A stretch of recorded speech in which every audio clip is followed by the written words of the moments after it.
programang ito ay rated SPG. Striktong patnubay at gabay ng magulang ang kailangan. Maaaring may masiselang tema, lengguwahe, karahasan, sexual, horror o droga na hindi angkop sa mga bata. Ikaw ang aking lala sa gabing marinig. Ikaw ang Ikinapahamak ni Moira ang pagkikita nila ni Zoe at tuluyan na siyang nahuli ng mga pulis. Idamay kaya ni Moira si Carlos kapag hindi siya nito tinulungan? Magandang araw at ito na nga tayo sa ating pinakaabangang tagpo sa Abot Kamay na Pangarap. Welcome to my channel. Please don't forget to like, comment, and click the bell button para lagi kayong updated sa aking mga videos. Samantala sa Japan, dahil sa mga ebidensyang natuklasan ni Annalyn kay Zoe, ay hindi na niya ito ipinaligtas para mahuli ng tuluyan si Moira. Dahil malakas ang kutob niya na nagsisinungaling sa kanila si Zoe at alam niya na nakikipagkita ito kay Moira dahil sa nakita niya ang bonnet na suot ni Moira at ngayon ay na kay Zoe na. At ang taong tumawag sa hotel na nagpa-return call at nang tawagan niya ito ay si Moira ang sumagot. Hindi naman makapaniwala si Lynette at Robert sa sinabi ni Annalyn, kaya gumawa sila ng paraan para mahuli nila si Zoe at Moira. Kinabukasan, nagpaalam si Zoe sa Daddy Robert niya na may kikitain siyang kaibigan. Nag-alok naman si Robert kay Zoe na sasamahan niya ito pero tumanggi si Zoe dahil hindi naman daw siya makikipag-date. Maya-maya ay dumating naman si Annalyn at nakita niya ang tatay Robert niya at si Zoe at niyaya niya si Zoe na gumala. Pero tinanggihan din ito ni Zoe dahil nakakumit na siya sa friend niya na magkikita sila. Sabi ni Annalyn na okay lang yon at sabay yakap niya kay Zoe para mailagay niya sa bag ni Zoe ang tracking device. Ipinagtaka naman ito ni Zoe kung bakit may payakap-yakap pa si Annalyn.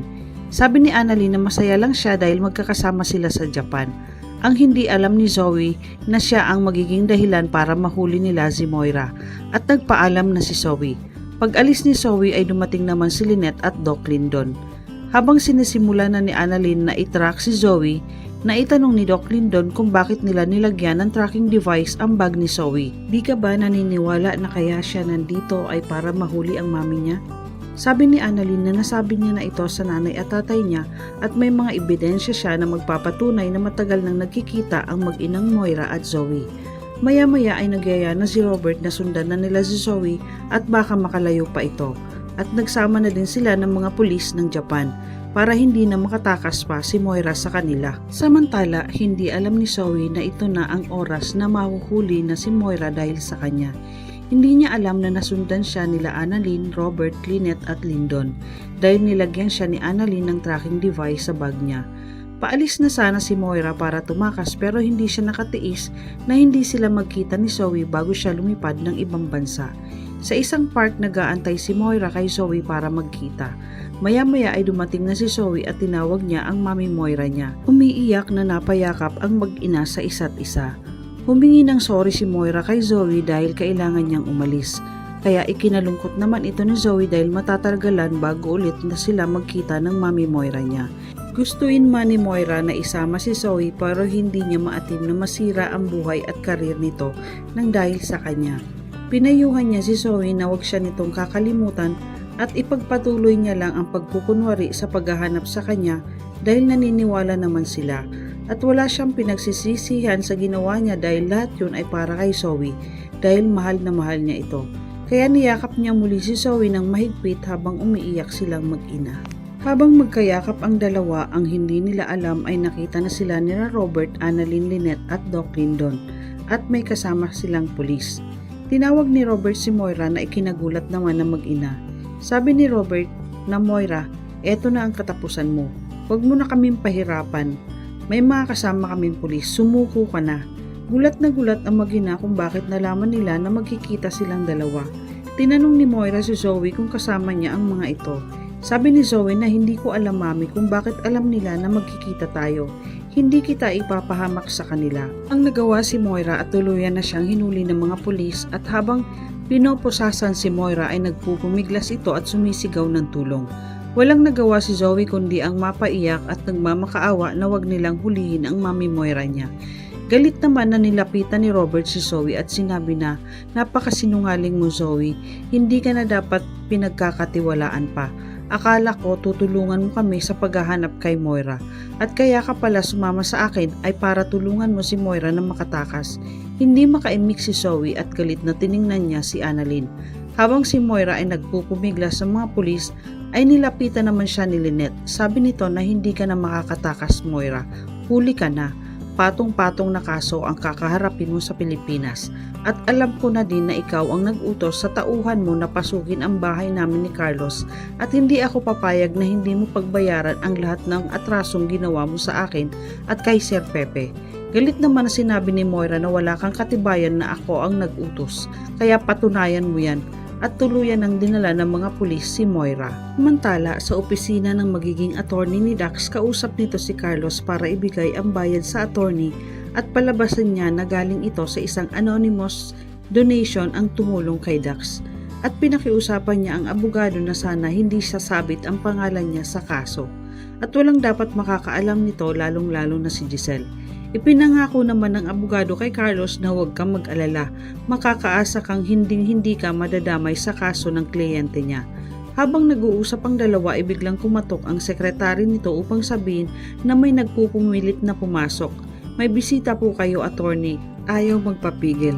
Naitanong ni attorney at Carlos kung sino. Sabi ng sekretary na si Giselle Tanyag po. Ikinagulat ito ni Carlos, hindi niya alam ang gagawin. Nang biglang pumasok si Giselle at nakita si Carlos. Ipinagtaka ito ni Jess kung bakit nandito si Carlos. Sabi ni Giselle, anong ginagawa mo dito? Sabi ni Carlos na gusto ko din sanang alamin kung sino ang nagbigay ng abogado ni Dax dahil hindi ako makakapayag na makalabas siya kahit na may bigating abogado pa siya. Kaya sinabi ng abogado na may isang tao na ayaw magpasabi ng pangalan na nagbigay ng abogado para kay Dax. Ipinagtaka naman ito ni Giselle pero iba ang kutob ni Giselle. Maya-maya ay nagpaalam na si Carlos. Habang kausap ni Giselle ang abogado ay tumunog ang telepono ni Giselle at nakita niyang tumatawag si Lynette. Agad naman nitong sinagot ni Giselle. Sabi ni Lynette na, Ma'am Giselle, may good news po ako sa inyo. Hawak na po ng mga pulis si Moira. Nahuli na po namin siya. Ikinagulat ni Giselle ang ibinalita ni Lynette. Napaiyak at sa tuwa si Giselle at sinabi niya sa wakas na huli na din ang babaeng yan at mapagbabayaran niya na ang lahat ng kasamaan niya kay Papa. Nabanggit na din ni Lynette na bukas na sila babalik ng Pilipinas kasama nila si Moira. At nagpaalam na si Lynette dahil mag-aayos pa sila ng gamit. Nagpasalamat naman si Giselle kay Lynette at ibinaba na ang tawag.